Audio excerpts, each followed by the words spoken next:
You ask Tiger to solve. This deals with linear equations with one unknown. The final result is w equals -6.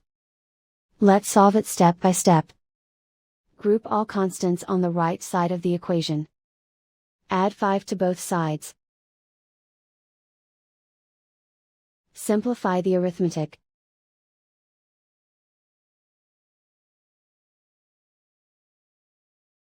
Isolate the w. Divide both sides by -2.5.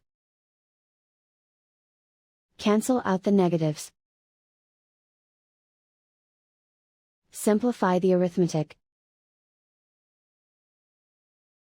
Move the negative sign from the denominator to the numerator. Simplify the arithmetic. And so the final result is w equals -6.